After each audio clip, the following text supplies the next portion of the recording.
இன்றைக்கு நம்ம இந்த வீடியோவில் பார்க்க போகிறோம் என்னென்னா என்ஜின் ஆயிலையும் ஆயில் ஃபில்டரையும் பற்றி. ஒரு காரில் என்ஜின் ஆயில் எவ்வளோ முக்கியம்னு எல்லாருக்கும் ஓரளவு தெரிஞ்சிருக்கு. ஏன்னா காரில் என்ஜினில் வேலை செய்கிற கூடுதலான பார்ட்ஸ் இரும்பால் இருக்குது. இரும்பில் அந்த பார்ட்ஸ் ரொட்டேட் பண்ணி கொண்டிருக்கக்குள்ள அந்த பார்ட்ஸுக்கு லுப்ரிகேட், அதாவது அந்த உராய்வு நீக்கி எண்ணெய் ஒன்று தேவைப்படும். அதுதான் என்ஜின் ஆயில்.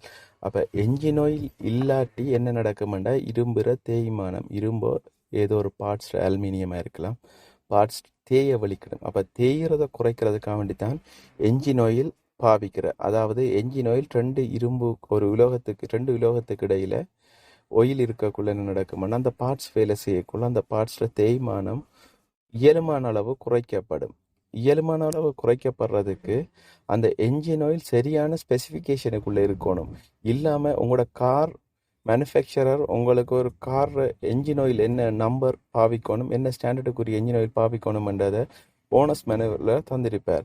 ரைட். இப்போ இன்னொரு விஷயம், ஓனஸ் மேனுவலை பற்றியும் கொஞ்சம் உங்கள்கிட்ட கதைக்கணும். ஏனெண்டா ஓனஸ் மேனுவல் கணக்கு பேர் பார்க்குறதும் இல்லை, கணக்கு பேருக்கு என்னென்னே தெரியாது. ரைட். ஒரு கார் மேனுஃபேக்சர் பண்ணக்குள்ள அந்த காரில் இருக்கிற விஷயங்களை தொகுத்து அந்த மேனுஃபேக்சர் ஓனஸ் மேனுவலை வெளியிடுவார். அந்த ஓனஸ் மேனுவல் கார் ஓனர் கண்டிப்பாக பார்க்கணும். அதில் சில முக்கியமான விஷயங்களையாவது பாருங்கள். ஏன்னா நிறைய பெரிய ஒரு புக்காக தான் பெறும். அப்போ அவ்வளோ வாசிக்கிறதுக்கு டைம் கிடைக்காட்டி இவங்க காருக்குரிய மெயின்டெனன்ஸ் என்னென்ன, லுப்ரிகண்ட் என்னென்ன மெயின்டெனன்ஸ்ன்றதை மட்டுமாவது பாருங்கள். அது கண்டிப்பாக ஒரு நல்ல ஐடியா. இப்போ உங்களோட காருக்கு தெரியும் என்ஜின் ஆயில் என்ன நம்பர் மாற்றணுமென்றது. அப்போ அதை எப்படி கண்டுபிடிப்பீங்க? உங்களோட காரில் இருக்கிற ஓனர்ஸ் மேனுவல் புக்கில், இல்லாட்டி ஆயில் கேப்பில், சில காரில், எல்லா கார்லையும் சொல்லலை, சில காரில் ஆயில் கேப்பில் போட்டிருப்பாங்க. ரைட். ஓகே. இப்போ சிலாக்கள் சொல்லி கேள்விப்பட்டிருக்கேன், என்ஜின் ஆயிலை 5000 கிலோமீட்டருக்கு ஒருக்கா மாற்றுற, ஆயில் ஃபில்டரை 10,000 கிலோமீட்டருக்கு ஒருக்கா மாற்றுற. இது உண்மையாக சரியான விஷயமா பிழையான விஷயமான்றதை பார்ப்போம். ஃபில்டரில் 2 டைப்பான ஃபில்டர் இருக்குது. ஒன்று பேப்பர் டைப் ஃபில்டர், அதாவது எலிமெண்ட் ஃபில்டர்ன்னு சொல்கிறது. மற்றது ஸ்டீல் ஹப்போட ஃபில்டர் உள்ளே வர்றது. அது வெளியால் பார்த்தீங்கன்னா ஸ்டீல் கண்டெய்னர் இருக்கும், அதுக்குள்ளே ஃபில்டர் பேப்பர் இருக்கும். சரியா? அப்போ உங்களுக்கு தெரியணும் இந்த 2 டைப் ஃபில்டரும் அப்படின்றது. சரியா? உண்மையாகவே பார்க்க போனால் ஃபில்டர் மெட்டீரியல் உண்டு. பேப்பர் டைப் எலிமெண்ட்டுக்கு என்னென்னா வெளியால் கேசிங் இருக்கும், அது காரோட இருக்குது. நம்ம என்ன செய்வோம், கேசிங்கை கழட்டி போட்டு ஃபில்டர் கார்ட்ரிட்ஜை உள்ளே வச்சு பூட்டி போட்டு ஆயிலை ஃபில் பண்ணுவோம். ஆனால் ஸ்டீல் டைப் எப்படின்னா அப்படியே ஃபில்டர் கப் எல்லாம் அப்படியே ஃபில்டரை கம்ப்ளீட்டாக கலட்டி அப்படியே கம்ப்ளீட்டாக மாற்றுறது.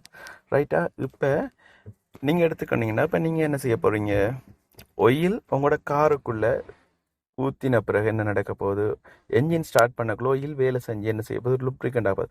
அப்போ லுப்ரிகண்டாக வேலை செய்யக்குள்ள என்ஜினில் இருக்கிற பார்ட்ஸால் வர தேய்மானத்தால் வர டஸ்ட் மெட்டீரியல், டர்ட் இரும்பு மெட்டீரியல், அதோட ஃபியூவல் பற்றக்குள்ள கார்பன் வெளியாகும். அப்போ அந்த கார்பன் மெட்டீரியலும் என்ன நடக்க போகுது, என்ஜின் ஆயிலுக்குள்ளே கொஞ்சம் பிஸ்டன் ரிங்ஸுக்குள்ளே எப்படியோ வந்துடும். ஆயில் கறக்கிறதுக்கு என்ன ரீசன் பார்த்தோம்னா இரும்பு பாட்டில் வர தேய்மானமும் அதோட கார்பன், அதாவது ஃபியூவல் பற்றக்குள்ள சின்ன பார்ட்டிகள் என்ன செய்ய மாட்டா என்ஜின் ஆயிலுக்குள்ளே மிக்ஸ் ஆக வலிக்கிடும்.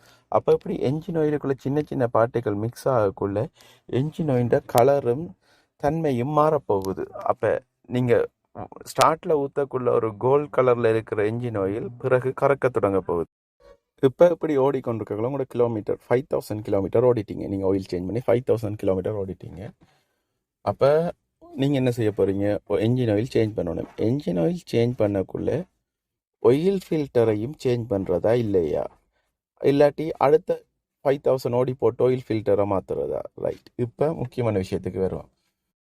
இப்போ ஆயில் ஃபில்டர்ண்டா என்னன்னு பார்ப்போம். ஆயில் ஃபில்டர் என்னண்டா என்ஜின் ஆயிலுக்குள்ளே இருக்கிற டர்ட் பார்ட்டிக்கலை ரிமூவ் பண்ணி ஃபில்டர் பண்ணுறதான் ஆயில் ஃபில்டர். அதாவது என்ஜின் ஆயிலுக்குள்ளே வர கார்பன், மெட்டல் பார்ட்ஸ் அப்படியான பார்ட்ஸுகளை ஃபில்டர் பண்ணி வச்சுருக்க போகுது. ஒரு ஃபில்டர் ஃபங்க்ஷன் என்னென்னோ நார்மலாகவே எல்லாருக்கும் தெரியும். அப்போ ஃபில்டர் பண்ணி வச்சுருக்க போகுது. அப்போ அந்த ஃபில்டருக்குள்ளே தான் அந்த டர்ட் பார்ட்டிக்கல் அவ்வளவும் இருக்க போகுது. சரியா? இப்போ நீங்கள் என்ஜின் ஆயிலை கலட்டிட்டீங்க, சம்மில் என்ஜின் ஆயிலை கலட்டிட்டு ஃபில்டரை மாற்றாமல் ஆயிலை ஊற்ற போகிறீங்க. அப்போ ஆயிலை ஊற்றக்குள்ள அந்த ஃபில்டருக்குள்ளே இருக்கிற டர்ட் பார்ட்டிகளுக்கு என்ன நடக்க போகுது, அது அப்படியே இருக்க போகுது.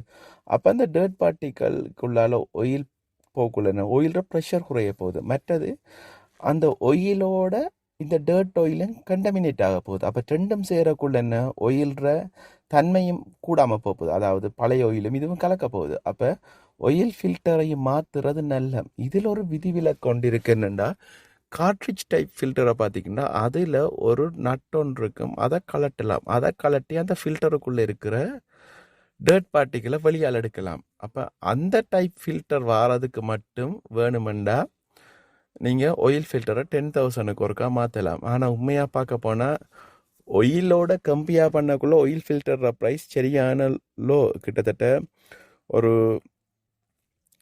5ல் ஒரு பங்கு தான் வரப்போகுது. அப்போ நீங்கள் 5,000க்கு ஒருக்கா ஃபில்டரை மாற்றினீங்கன்னா ஒரு நல்ல சாய்ஸாக இருக்கும். என்ஜின் ஆயில் மாற்றக்குள்ளே எப்பயுமே ஃபில்டரையும் சேர்த்து மாற்றுங்க. அதுதான் உங்களோட வாகனத்துக்கு நீங்கள் செய்கிற ஒரு நல்ல விஷயமா இருக்குது. ஏனெண்டா டர்ட்டான ஃபில்டரை போடக்குள்ள அதுக்கு ஃபில்ட்ரேஷனும் குறைய போகுது. அந்த ஃபில்டரில் இருக்கிற டர்ட் மெட்டீரியலும் கண்டமினேட் ஆக போகுது. அதனாடி நீங்கள் பேப்பர் எலிமெண்ட்டாக இருந்தாலும் சரி, ஃபுல் ஃபில்டராக இருந்தாலும் சரி, நீங்கள் ஃபில்டரை மாற்றுங்க. அவ்வளோ பெரிய காஸ்ட் வரப்போகுது இல்லை. ஒரு $20 அப்படி தான் வரப்போகுது ஃபில்டர். நீங்கள் ஃபில்டர் மாற்றக்குள்ள OEM ஃபில்டர் மாற்றணும் என்று அவசியம் இல்லை. மாற்றினா நல்ல, இல்லாட்டி நல்ல குவாலிட்டியான ஃபில்டர் ஒன்றை மாற்றுங்க. ஓகே, இப்போ உங்களுக்கு ஆயில் ஃபில்டர் ஏன் ஆயில் ஃபில்டரையும் ஆயிலையும் ஒருமிக்க சேஞ்ச் பண்ணணுமென்றதெல்லாம் விளங்கி இருக்குமென்று நம்புகிறேன். இனி உங்களோட காருக்கு ஆயில் மாற்றக்குள்ள எப்பயும் கண்டிப்பாக ஆயில் ஃபில்டரையும் மாற்றுங்க. உண்மையாகவே நல்ல விஷயம். தேங்க்ஸ் ஃபார் வாட்சிங்.